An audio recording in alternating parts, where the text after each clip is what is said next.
G'day, this is Chris Savage from RL Ministries in Australia, welcoming you to this session of the book of Daniel. I pray that it will be of benefit to you and help you in your Christian growth.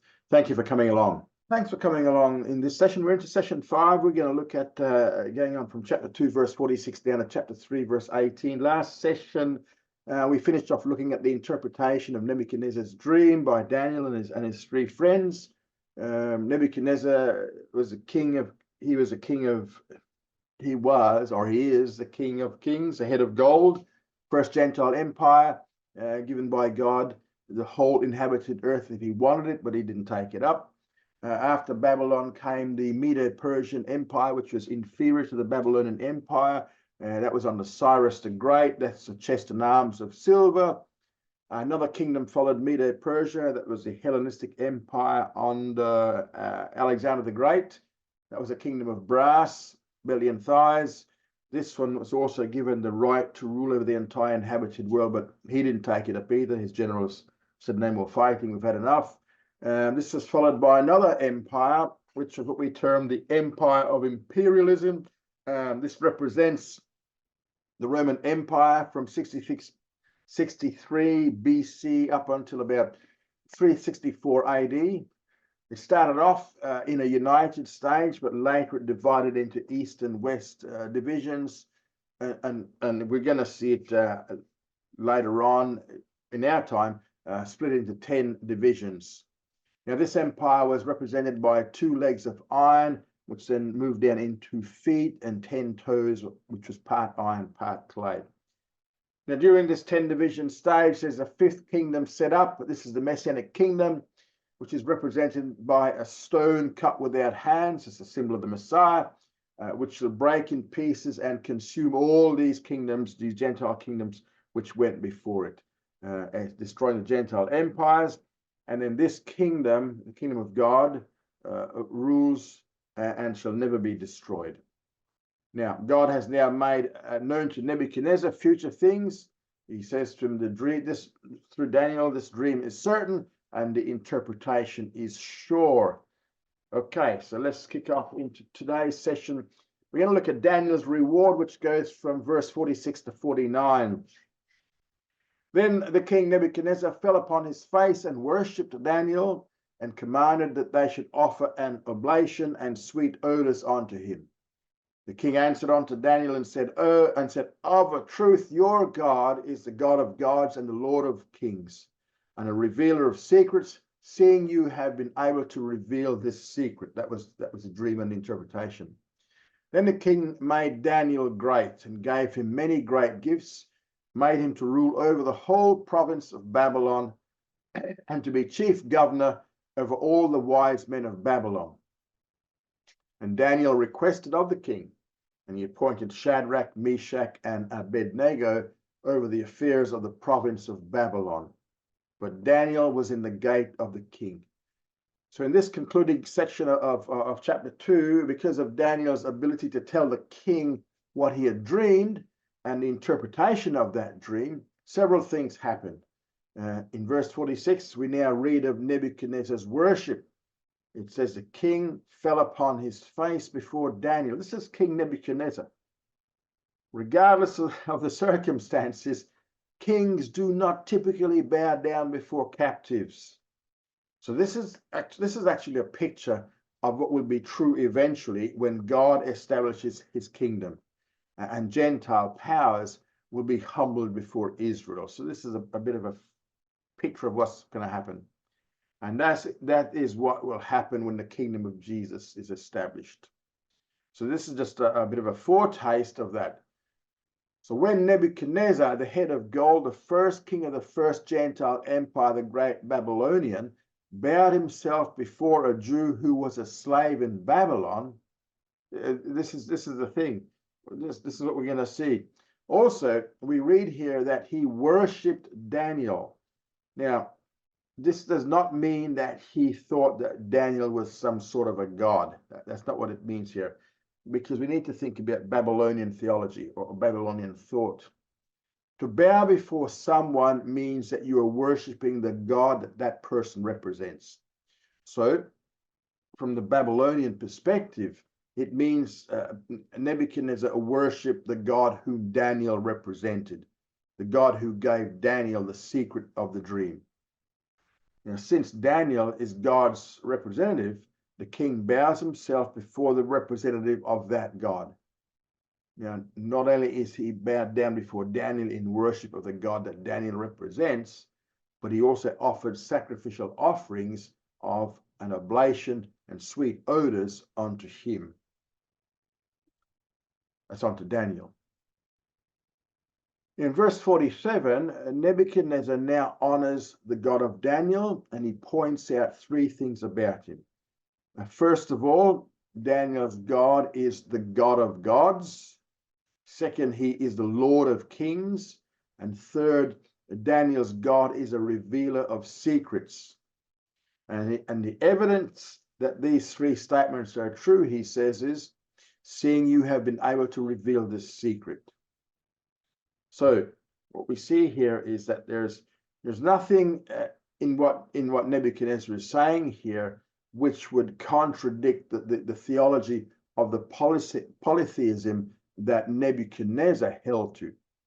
He makes Daniel's God not the only God, but a superior God. What he says here comes short of saving faith. We cannot conclude here that Nebuchadnezzar became a believer in these verses. What he simply did was he added Daniel's God as one of many, giving him a position of superiority. He's giving Daniel's God a position of superiority over all his other gods.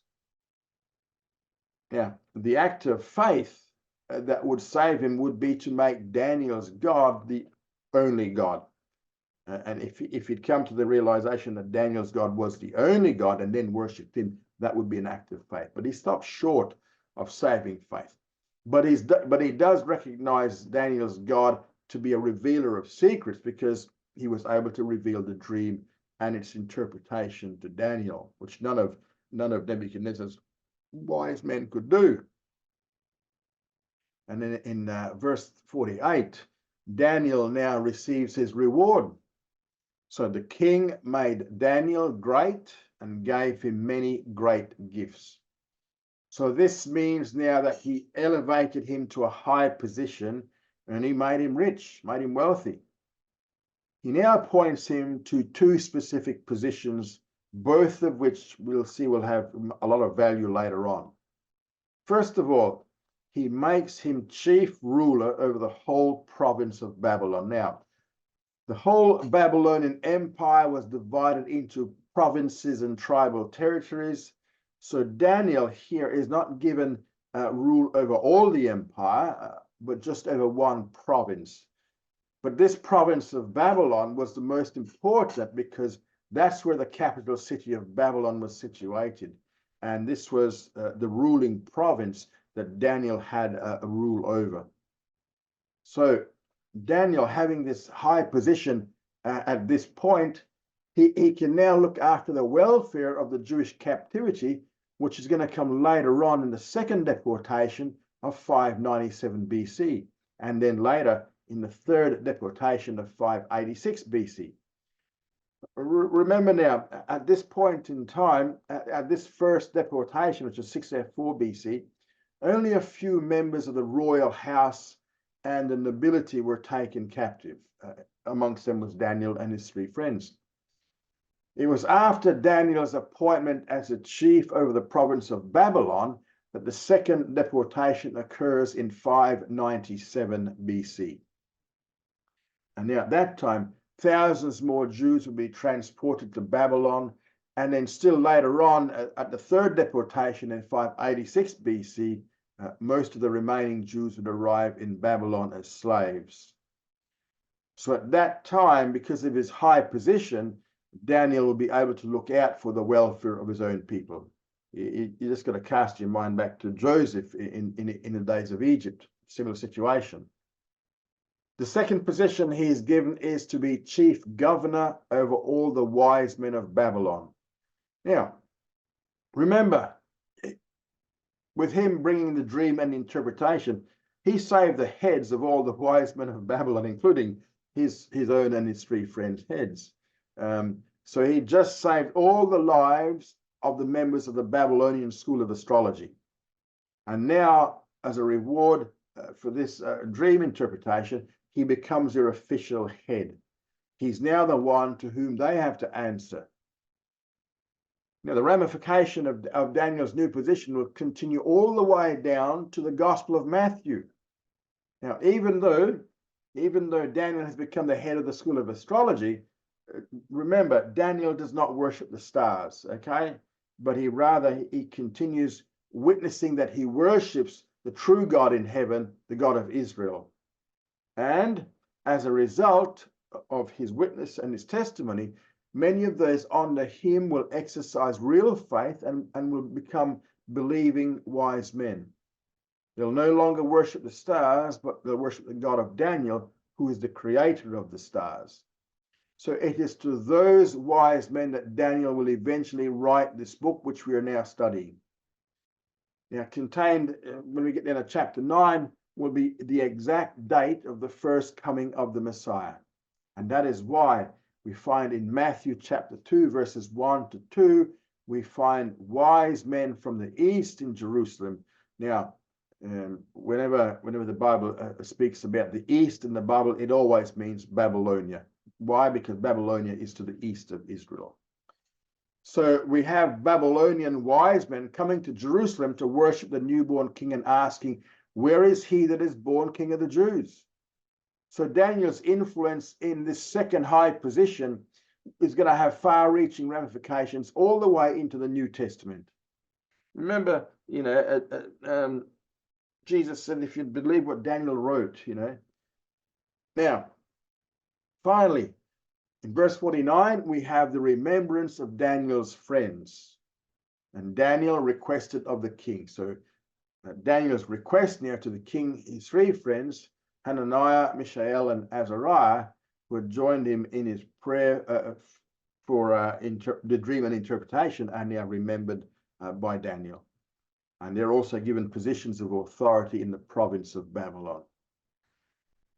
But unknown to Daniel, his intervention and influence in putting his three friends into high positions is going to in turn put them into the very precarious position in which they find themselves in chapter 3. But while these three friends are given positions of authority in the province, we're told here that Daniel alone was in the gate of the king. So what does that mean? It means that while his three friends did not have direct access to Nebuchadnezzar, Daniel did, and he would now become part of the king's inner circle. However, while on the one hand Daniel was doing his friends a favor, on the other hand he is putting them into a position of extreme danger, and it sets the stage where they'll be thrown into the fiery furnace in chapter 3. Now, in the scripture, just a wrap up of chapter 2, in the scriptures, the term "the times of the Gentiles" has a specific meaning. It represents an era when Gentile nations will rule over Israel. It's also a time when there'll be no king on David's throne, and the nation of Israel will be oppressed by various Gentile powers. Now, when Nebuchadnezzar deposed Zedekiah, remember, Zedekiah was the last king of Judah to rule on the throne of David. So when Nebuchadnezzar deposed Zedekiah, the times of the Gentiles began. And this period is going to continue right on down until Jesus' coming, the second coming. Now, in concluding the study of Daniel, chapter 2, there are three main lessons to be learned in this chapter within the theme of the times of the Gentiles. First of all, the times of the Gentiles will be played out through the history of four successive Gentile empires. And these are the Gentile empires about which Daniel will have much more to say later. Second, the times of the Gentiles will come to a sudden climactic end with the second coming of Messiah. And third, throughout the times of the Gentiles, Jews will reach prominent positions from which they'll be able to aid their Jewish brethren. And that is something in Jewish history since biblical times that have been shown to be true many times over. Daniel 2, we see in Daniel 2, it outlines the rise and the fall of 4 Gentile empires that will prevail during this period. And the 4th empire, which will go through several stages, is going to be the primary focus of the chapter. We see the 3 stages of the 4th empire. We see them described here. Now, first up, the first Gentile empire was going to be the the Babylonian Empire, which is a head of gold. The Medo-Persian Empire, which was a chest and arms of silver. The Hellenistic Empire, which is the belly and thighs of brass. The 4th Gentile empire, which we call imperialism, it had legs and feet of iron. And it went through 3 stages. And we had the United stage, which was the Roman Empire, which we see the legs of iron. The 2-division stage, the Eastern Roman Empire, the Western Roman Empire, which were the feet of iron and clay.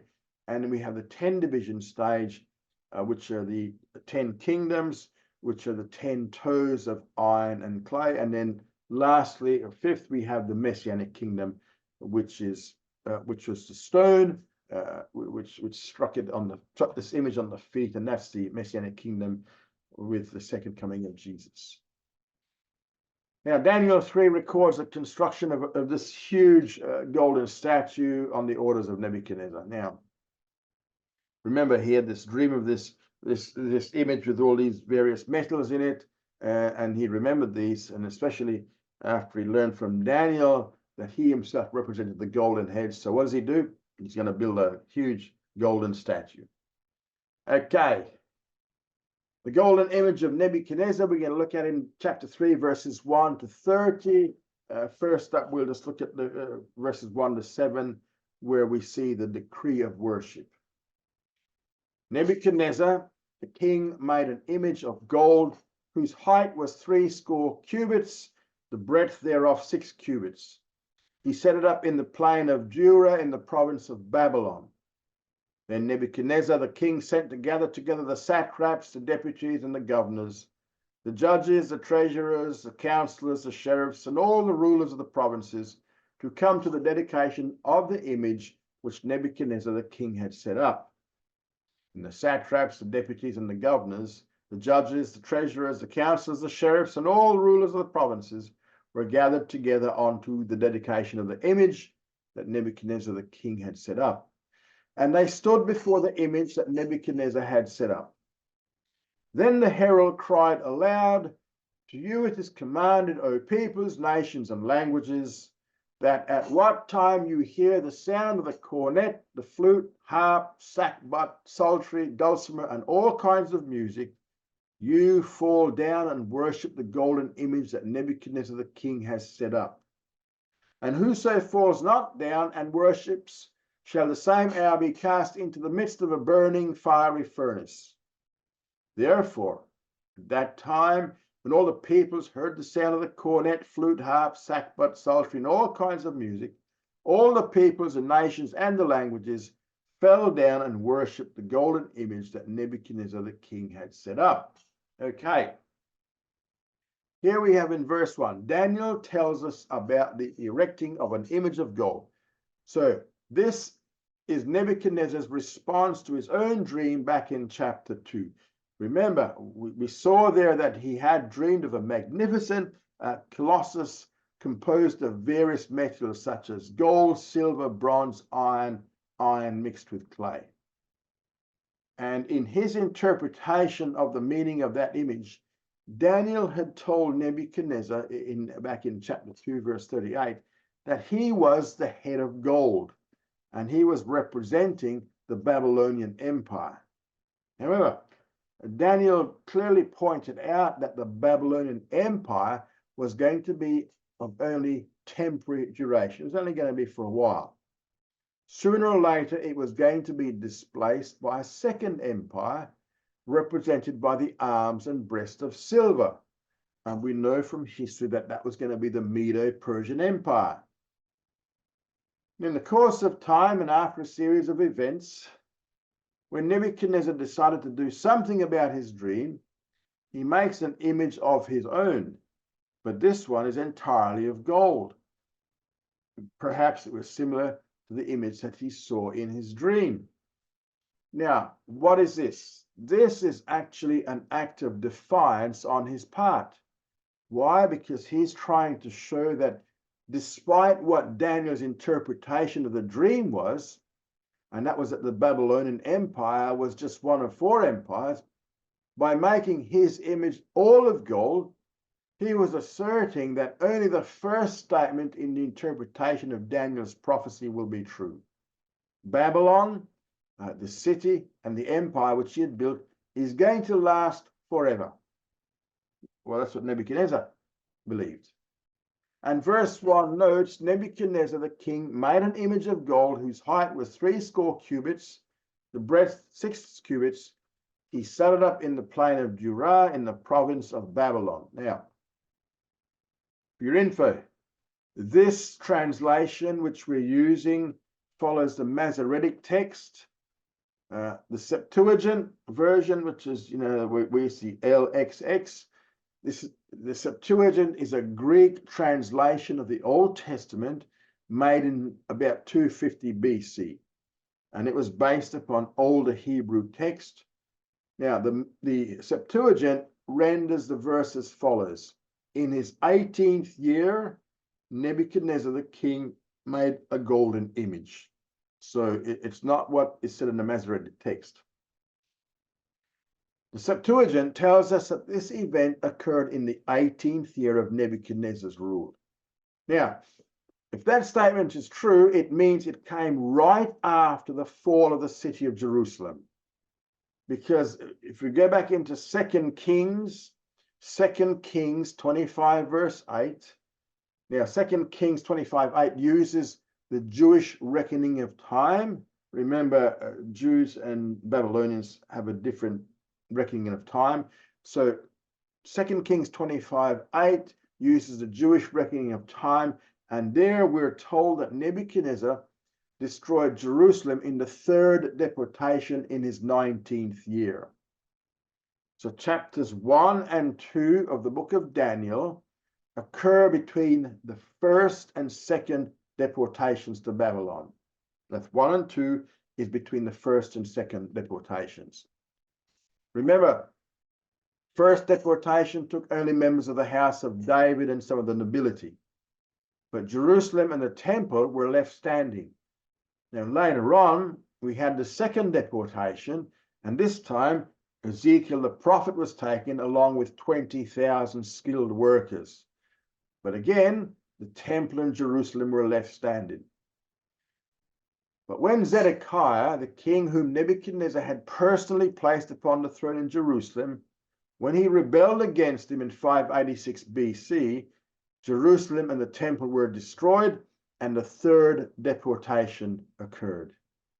Therefore, according to the evidence of the Septuagint, Daniel 3 occurs after the 3rd deportation when Jerusalem had fallen. And what we have here in verse 1 is an act of defiance on the part of Nebuchadnezzar. Why is it an act of defiance? Well, he's trying to imply that he was greater than the God of Jerusalem. Because in his thinking, in Babylonian theology, because Jehovah, the God of Israel, was unable to save his city or his temple, it means that Nebuchadnezzar was greater than the God of Jerusalem, or Nebuchadnezzar's gods were greater. So what did he do? He makes this image all of gold. Now, by the way, it doesn't mean that it was solid gold. It simply means it was an image totally overlaid with gold. We see that in passages like Exodus 37 verses 25 to 26, Exodus 37, 25 to 26, Exodus 39 verse 38, Exodus 39, 38, and Exodus 40 verse 5. So what we see is that wood and other materials were overlaid with gold. In actual fact, when the prophet Isaiah talks about the way Gentiles made images of gold, he points out in Isaiah 40 verse 19 that these were overlaid with gold. They were not made of pure gold. And if they were made of pure gold, it'd fall, you wouldn't be able to stand up, they'd be so heavy. And the measurements of the image are given in verse 1. Its height was 60 cubits, which is around about 27 meters or 90 feet. 6 cubits wide, about 2.7 meters or 9 feet. So what we see there, it was 10 times as high as it was wide. Now, we're accustomed to the decimal system, thinking in terms of a base of 10, right? Babylonian system was called a sexagesimal system. That's a sexagesimal system, which simply means it was based around the number 6. So it's 60 cubits high, 6 cubits wide. Jews worked with the base of 7. So the measurement of this image we see here reflects the Babylonian sexagesimal system. And it shows that Daniel is writing from the Babylonian perspective here. Now, the extreme height and narrow width of the statue are reminiscent of an obelisk, but Daniel did not specify its form. It probably actually resembled the statue the king had seen in his dream. What did he do with it? He set it up in the plain of Dura in the province of Babylon. Now, according to rabbinic tradition, it was the same place where the Tower of Babel was set up. Again, that's a rabbinic tradition. And once it was in its place, in verses 2 to 3, we now have a call that is issued to all the leaders of the Babylonian government to come to the dedication of the image. So down they come. Now in verse 2, we're given the list of those who were called. First comes the satraps. Now these were the protectors of the realm. They were the administrators of the various provinces into which the Babylonian Empire was divided. You know, each province had its own head. We learn from the end of chapter 2 that Daniel the prophet was given the satrapy of the metropolitan province of Babylon. So he'd have been one of these satraps, but he was not present during this entire incident. We don't know why. The Bible doesn't tell us why. Now, the word itself is a Persian word. It's just one of those 21 Persian words that Daniel uses in his writings. Second rank were the deputies. The word means to superintend. So these were superintendents or commanders or deputies. These guys were military chiefs. This was also a position held by Daniel, according to Daniel 2, verse 48. He was the satrap of the province of Babylon, but was also the superintendent over all the wise men of Babylon. So this was an Aramaic term here. Third order of rulers were governors. These were men who ruled over an assigned region, which means they rule over a subdivision of a province. And these provinces were like states, if you like, were divided into 7 separate states and territories. Babylon was similarly divided into various provinces. And just as our states are divided up into regions, Babylon's provinces had subdivisions which were ruled by this third-ranking hierarchy of governors or presidents, depending on your translation. Elsewhere, the word means president or a governor of a civil government. Again, this is a Persian and Aramaic term. Fourth rank were called judges. The word means chief judges. So these guys were being skilled in law. These judges were counselors and arbiters for the government. They're also chief diviners and astrologers. Then we have also the treasurers or masters of the treasury. So these acted as guardians of the royal treasury. Again, it's an Aramaic and an Oriental word. Then we have the counselors. The word here means the guardians of the law. These were law court officials, both lawyers and judges, Persian word again. Then we have the sheriffs. These were magistrates working under the counselors, as those who had, these were the ones who hand down a just sentence. And then we also had all the rulers of the provinces also mentioned here in verse 2. In other words, as well as these specifically designated individuals, there are also others of lesser ranks who were also called. So these were the subordinates of the chief governors from all of the provinces of the Babylonian Empire, not just the province of Babylon. So it's what we're getting at here is a pretty sizable group. There was a lot of people there, because it did not just include the one province of Babylon, but these were leaders from all the other provinces. You wonder how the provinces function with all these guys who are gone. Now, the purpose of this summons in verse 3 is to come to the dedication of the image which Nebuchadnezzar the king has set up.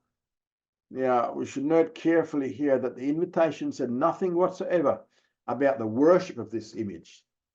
When the initial invitation was sent out, right, all it said was that they were invited to attend a dedication of Nebuchadnezzar's image. That was it. So as far as this statement is concerned, there's nothing about it that would deter Daniel's 3 friends from being there. It was just a dedication. There's no more wrong to go to this dedication than it is for a Christian to go to the dedication of a statue of one of our founding leaders or founding fathers. So they all gather in verse 3. All of the officials of the previous verse obey. They all come together where the image was set up and they stand before it. Now, of course, since Daniel's 3 friends all have positions in the government, which we saw back in 249, they also attend the dedication. There would have been no problem of conscience in responding to this type of invitation. It was just a dedication of the image. Again, Daniel is nowhere found in this chapter. He plays no role whatsoever. And we don't know where he is at this point in time. You know, and when we don't know where he is, there's all sorts of suggestions offered where he might have been and why he was not there and why he was not accused about his absence. But all this is just simply guesswork because the Bible doesn't tell us. No one knows where Daniel was. One thing we do know for sure is that he was not amongst those who were worshipping the image, because it would have been contrary to everything he had stood for since his arrival in Babylon. Now, it is only after the gathering had now taken place in verse 3 that in verses 4 to 6 we discover a second element is now introduced. Suddenly, this is no longer just a dedication, but now a command is given to worship the image. So, in verse 4, the command is issued. Then the herald cried aloud. It comes by means of the royal herald who now cried aloud this command, and the command goes out to 3 groups present in the audience. He says to peoples, nations, and languages. So all nationalities, all peoples, and every language group within the Empire of Babylon are now represented. And in verse 5, a signal is given for when they must fall down on their knees and bow down their faces and worship the golden image. And the signal was to be the sound of all kinds of, when you hear all this music, bow down. And here we have several musical instruments mentioned, and some we know for what they were, others we're not sure what they are. So when the assembly heard all these 6 instruments being played together in some kind of harmony, the requirement was that they must fall down. So this means what they got to do? They got to prostrate themselves on the ground to pay homage and to worship this golden image. We've got a list of instruments here. The first is the cornet. It's a horn. This is not like a horn like a trumpet. This Aramaic word means it's the real horn of a beast, such as a ram's horn, which we blown. So this is a wind instrument. A flute. The Aramaic word here means to hiss or whistle. So it had a long element made of reeds, which could be blown in different ways so as to provide the various required notes. Like some people can play a eucalyptus leaf. Third one is a harp or the lyre. It's a string instrument invented by the Greeks and is similar to the harp we know today, a bit smaller. This is the first of 3 Greek words found in the book of Daniel. Fourth was a sackbut. It's translated sackbut, but it was a trigon. This was built upon a board that was triangular in shape with 4 strings attached to it, all of which would play high notes. So it's an Aramaic term here. 5th instrument is the psaltery. This is Daniel's 2nd Greek word. It was also a triangular stringed instrument like the trigon, but while the trigon had 4 strings, the psaltery had a total of 20 strings. Next instrument in some translations is called a bagpipe, or in other translations, it's a dulcimer. It is really unknown.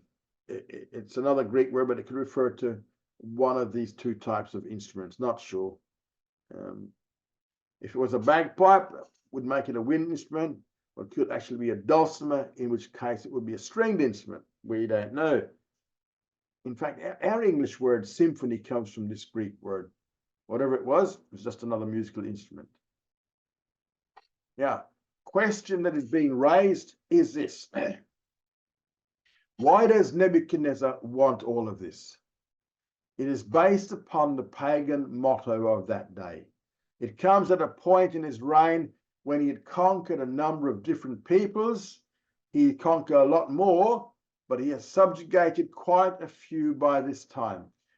Now, the means whereby a foreign subjugated people like the Jews in Babylon would show their allegiance to their new king and government was by worshipping the images and gods of the ruling nation. The ancient pagan motto was this: the life of the state is the law of the state. Therefore, to worship the God of the state is to submit oneself to the state itself. So for a conquered people, to worship the God of the conquering state would be an admission that the conqueror's God was more powerful than their own national God. Now, they were required to show their allegiance to the new state by an act of worship of the new national God. As far as this goes, no polytheist would have any conscience problems with this procedure, because no one was asked to repudiate his own gods. They were only asked to affirm the superiority of the conqueror's gods. And by doing that, they would, by the same token, now affirm their loyalty to the new state. So if you were a polytheist, you worship lots of gods, this would present no problem to you whatsoever. But if you're a Jewish monotheist, believing in only one God, this is going to create a bit of a problem of conscience. The Jew would have no problem in giving allegiance to a new state and a new government where he found himself living. That wouldn't be a problem. Daniel's 3 friends, or Daniel and his 3 friends, would have no difficulty with showing allegiance to the Babylonian government. But they could not demonstrate their allegiance by an act of worship to an image of gold. Couldn't do that, because to them, there's only one God. It's the God of Israel. Now, we've got a modern example many centuries later, many centuries later. In Nazi Germany, there was a return to pagan principles by the German government. And a famous German at that time, Herr Baldor von Schirach, who was a leader of the Hitler Youth, made a speech on July 29th, 1936, before World War II began, in which he said the following, and notice how he reflects the pagan theology of centuries ago. This is what he said in his speech to the Hitler Youth. One cannot be a good German and at the same time deny God. But an avowal of faith in the eternal Germany is at the same time an avowal of faith in the eternal God. So if we act as true Germans, we act according to the laws of God. Whoever serves Adolf Hitler, the Führer, serves Germany. Whoever serves Germany serves God. So what we see with her von Schirach's speech was this man was reflecting the same ancient pagan principle. The worship of the God of the state is the means by which you show your allegiance to the state. And to serve God is to serve the state, and vice versa. So virtually the two became one and the same. And that's a modern example of paganism. Back to verse 6. In verse 6, he spells out the penalty for failure to those who refuse to worship. They shall be cast into the midst of a burning fiery furnace. Now, this fiery furnace was similar to a lime kiln It was a large oven-like furnace with an opening at the top and an opening at the bottom for extracting the fused lime, and so that the ashes could also be taken out. So either there was a ramp of some kind, or a long perpendicular board was built from the ground to the top, so that the lime could be dropped into it from the top. And sometimes we find that these things were built against the edge of a cliff, so that lime could be dropped into it from the cliff top. Now, one way or the other, this furnace was similar to this type of lime kiln. So there's an opening at the top where these things could be dropped into. It's an opening at the bottom through which you could see what was actually going on inside. Now, whoever disobeyed this order to worship the image would be thrown into this particular fiery furnace. Notice it also says they'd be thrown in the same hour.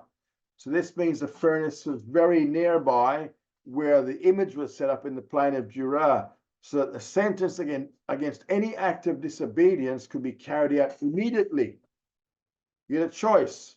If you bow down before this image, or your other choice was you went to the fiery furnace. Now, Jeremiah 29:22. Jeremiah 29:22. It shows that this threat was deadly serious. In Jeremiah 22, Jeremiah writes, "And of them shall be taken up a curse by all the captives of Judah that are in Babylon, saying, Jehovah make you like Zedekiah and like Ahab, whom the king of Babylon roasted in the fire." So this was not uncommon. Now we learn the lesson in verse 7. Or we learn in verse 7.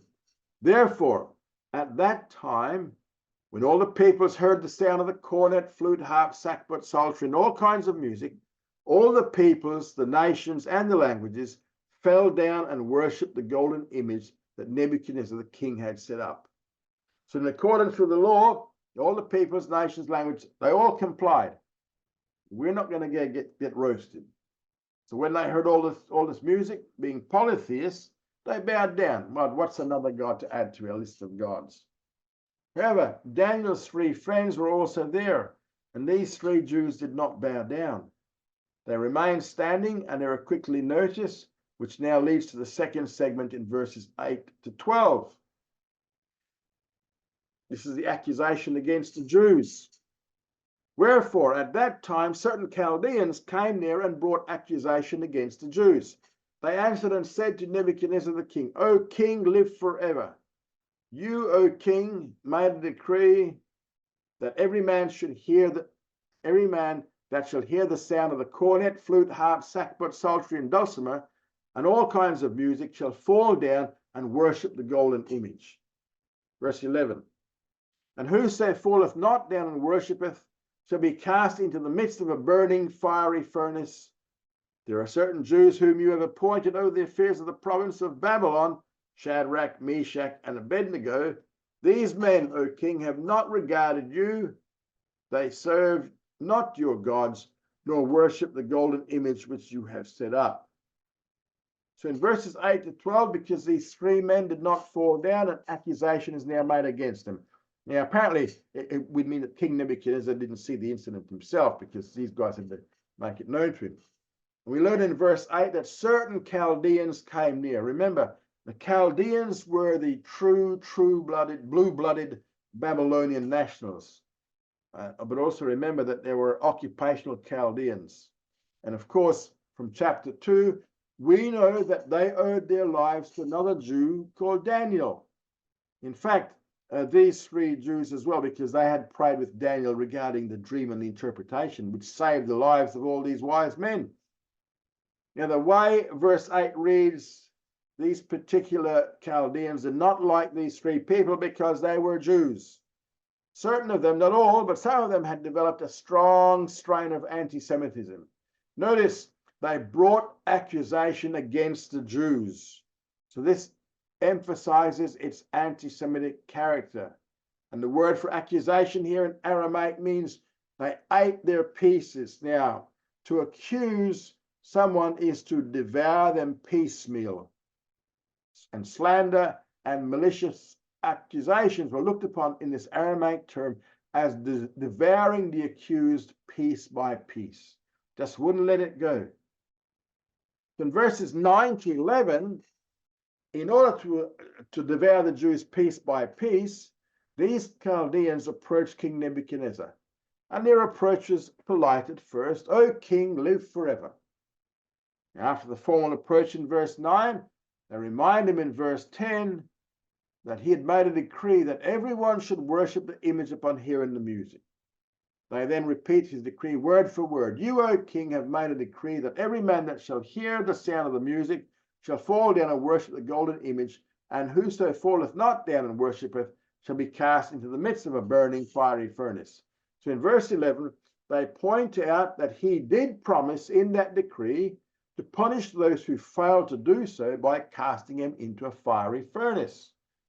Now, having very clearly spelled out what the king's decree and threatened punishment was, in verse 12 they present their accusation. Notice again the anti-Semitic overtone. They say, "There are certain Jews," emphasis is on their Jewishness. What we have here is plain anti-Semitic accusation. "These are Jews whom you have appointed over the affairs of the province of Babylon." And we can see exactly what is troubling them.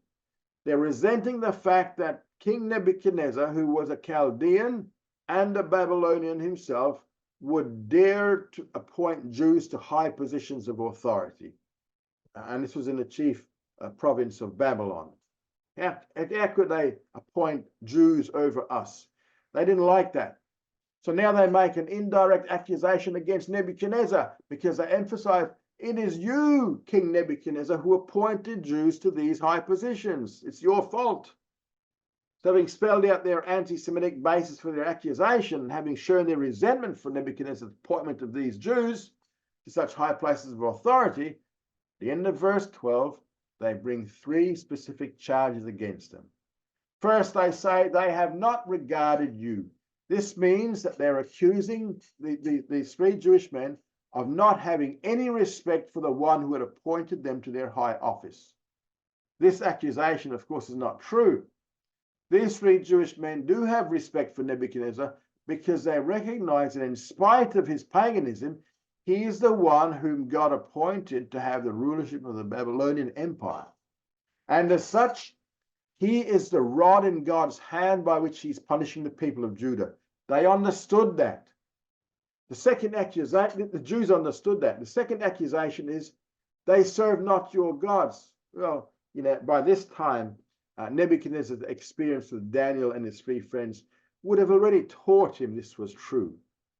They only worship one God, the God of Israel. So it's probably nothing new to him that they did not serve his gods.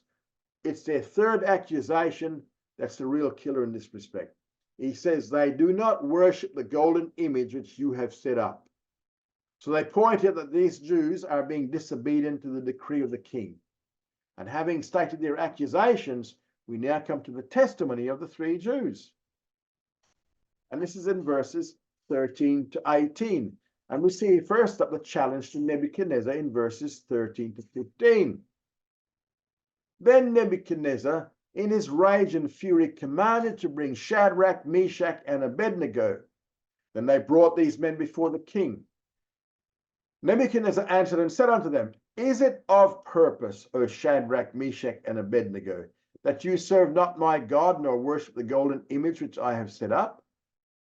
Now, if you be ready that at what time you hear the sound of the cornet, the flute, the harp, the sackbut, the psaltery, and dulcimer, and all kinds of music, you fall down and worship the image which I have made, well, that's all well and good.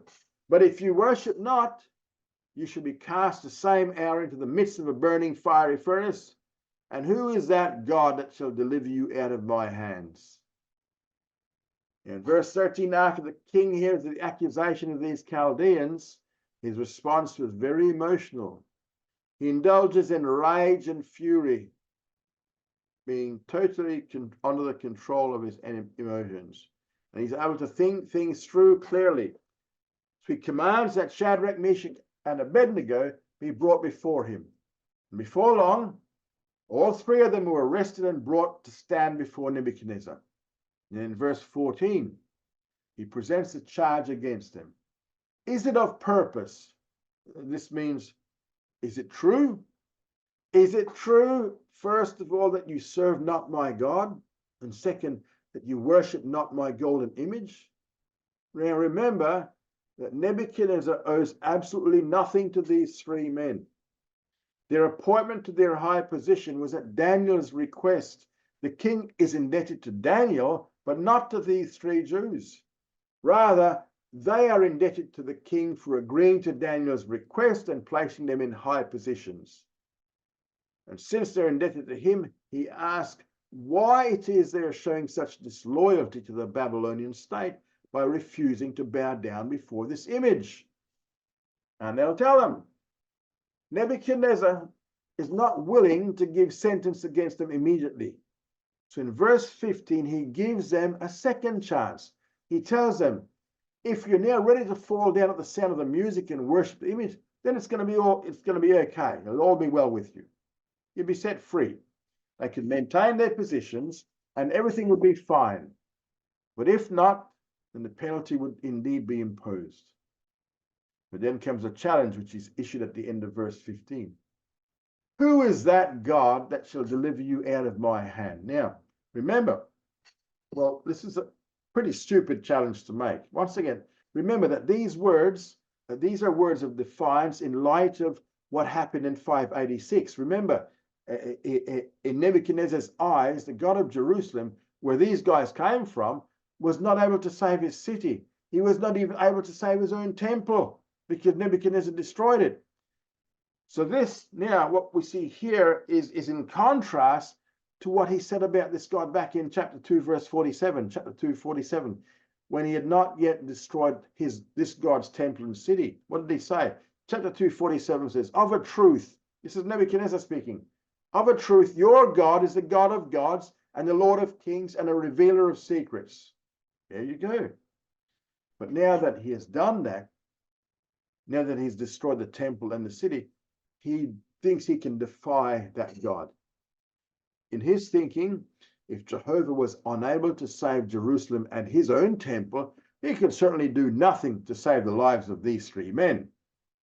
This is a challenge he issues, but it's something which very shortly he'll live to regret. Here we see the response of the three Jews. Shadrach, Meshach, and Abednego answered and said to the king, O Nebuchadnezzar, we have no need to answer you in this matter. If it be so, our God whom we serve is able to deliver us from the burning fiery furnace, and he'll deliver us out of your hand, O king. But if not, be it known unto you, O king, that we will not serve your gods, nor worship the golden image which you have set up. So the three showed absolute confidence in God, stating that their God was greater than Nebuchadnezzar and was able to deliver them from Nebuchadnezzar's judgment in a display of his superior power. Their words, the God we serve, show they recognize that God's authority was greater than the authority claimed by Nebuchadnezzar. And we can see this in chapter 6, verse 16, chapter 6, 16, and chapter 6, 20. Chapter 6, verse 20. In verse 16, their answer is, first of all, that in this issue there is nothing to deliberate or discuss. Your mind is made up one way, but our mind is made up another way. Also, let us tell you something about the God we serve, and this is in verse 17. Our God is able to deliver us from the fiery furnace. And if God's plan for our lives allows for it, he'll deliver us both from the furnace and from you. However, they do not just assume that God will deliver them, because in verse 18, they point out that if God's plan does not include saving them out of the fiery furnace, yet nevertheless, they'll not serve the gods of Babylon, nor will they worship the golden image. Thing to note here is that they do not presuppose that God will save them from the fiery furnace. They realize it might be God's will for them to be saved, but on the other hand, it might be God's will for them to die for their faith. They don't make they don't put any dependence upon whether he saves them or not. They don't make serving the true God conditional upon his saving them. Regardless of which way God decides to work out his program in their lives, they themselves have determined that they'll not serve the gods of Babylon, nor will they worship the golden image. It's a bit of a lesson for us today, because in certain, if you watch some of these Christian television programs today on TV, early morning, we're told that if we have enough faith, then anything we ask will certainly be done. If we're not getting certain blessings, or if we're sick, or still poor, instead of being rich, it's because of our lack of faith. One thing we know about these three men is this: there was no lack of faith on their part. They were actually full of faith. It took a lot of faith to absent themselves from the crowd of officials and not fall down and worship the image. Imagine these hundreds of people falling down, you three are standing there. Oh, wow, look at this, everybody's falling down, and everybody's seeing you. They're actually full of faith. They can certainly see the fiery furnace from where they're standing, yet when they were given a second chance to save themselves, they refused. There's definitely no lack of faith on their part. They have full faith that God is able to save them from the furnace, but they do not know at this stage whether or not God will save them. In any case, they're not going to compromise their faith away. And in light of the stand they take, they're going to be cast into the fiery furnace, and that we'll see in a fortnight's time. Thank you for coming along. Study hard and grow strong.